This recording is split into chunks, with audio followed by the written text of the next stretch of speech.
Hey everyone, so I just want to briefly review the first chapter and make sure that you all understand the foundation for this course. Many of you might think that this is similar to Intro to Sport Management, but sport management provides a foundational concept to the management skills applied to various sports settings. So that is different in the fact that while this chapter does discuss many avenues in the industry, that is the entire intro to sport. But this course, you'll learn about the various types of labors and become better acquainted with the applied theory, let's say, for example, on leadership and group dynamics, and those acquainted with best practices that relate to certain populations and certain positions within the sport industry.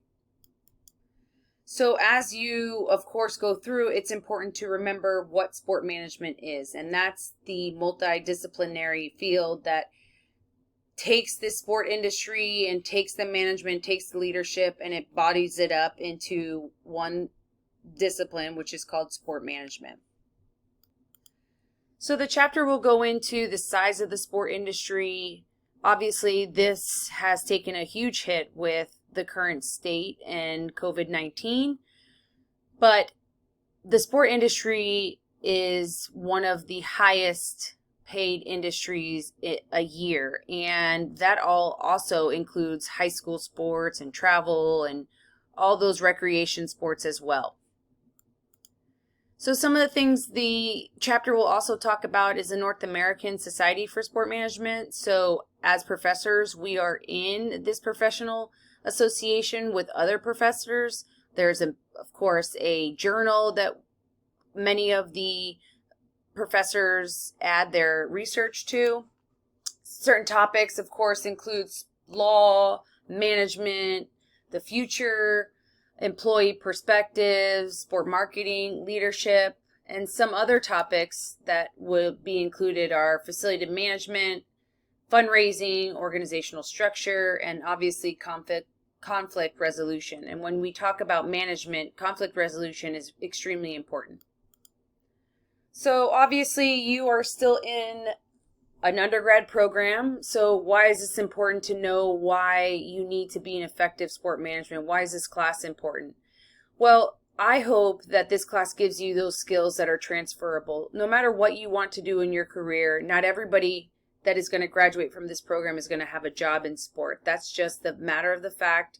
It's a high turnover sport or industry rather, but it also is very competitive, and you are competing against those in business schools, arts and sciences, marketing, communications, all those majors. So it's not just those that you have in this classroom. So how do you put yourself above the rest? Well, one is obviously you want to make sure that you have experience on your resume, but the other is obviously to build your skills. Nobody says that you have to go out and be a manager tomorrow, or that you're even going to go into an entry-level position being a manager. However, the skills are the same, and it's imperative to this industry.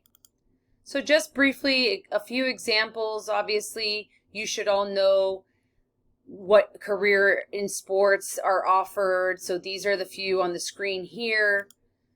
Professional leagues, of course, that you can be a part of. There's new leagues coming up and up and up. And often students don't think about the nonprofits, let's say such as Ironman or a sports commission, let's say the Tampa Bay Sports Commission. Those are the organizations that actually put on the Super Bowl. The NFL doesn't put it on. It's the local sport commission that works to put on. Of course, they work with the NFL, but the sports commission is the one that is running the show. So many of you might not have thought that obviously you thought about these careers, but those are some others that I hope to expose you to as well. So obviously resources, and we'll talk more about this throughout the semester. These are the manager's resources. Performance includes that. How are you taking feedback? How are you performing? What's your effort? What do you want to achieve?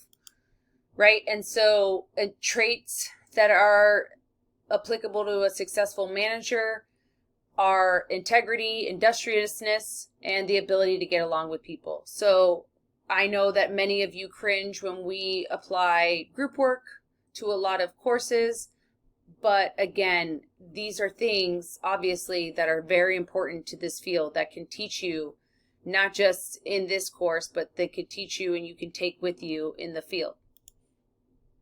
Management skills, all said and done right here. Obviously, it's technical, people, communication, conceptual, and decision making. And when you're in a manager role, you probably will have those decision making skills. So how can you apply those right now? Am I going to get my work done on a Tuesday, or am I going to get my work done on a Sunday? What is going to be better for me? Those are the decision making skills that you can still use that are transferable. So technical, obviously, I think that you all have really good technical skills, but those also come with communication, right? So these are the skills and the functions that are at the management level.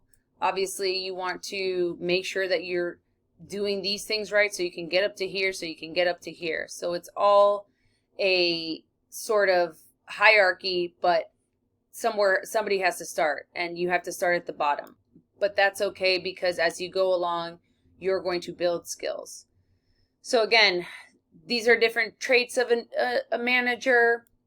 There's 4 management functions that your book talks about that are important for you to know, that you will go through throughout your career. And these are roles that managers play. So again, this might seem overwhelming, but you're not going to go into a job right out of college knowing all of these things or playing all of these roles. It's just impossible, but you will gain skills in these. So 3 different levels. Again, those are just the 3 different levels, the 3 different types of managers. And then I thought it was interesting, just to wrap this up here, when it talked about Joe Easley, that, you know, his experience at the end of the chapter, you'll find about his experience. So these are some of the things to think about as you go into the industry or start to plan. How does he use these functions in his different position? How did he progress from a Division III? Many of the students want to go into professional sport, D1 sports, and I get it. I get the limelight, but Joe's a perfect example that you just have to get in. You have to get your foot in the door, and it can lead you into God knows the possibilities. But you get your foot in the door, you build your network, and eventually you get to that very large public research institution that you wanted to and that you had dreams to. So that kind of wraps up chapter 1. I know that was pretty fast, but I know that you don't want to hear me talk. And so I'll try to keep overviews brief and probably do these as an upkeep just to recap. But I just wanted to provide you with the opportunity during this first week to make sure that you are hitting on those functions and that we talked about chapter 1.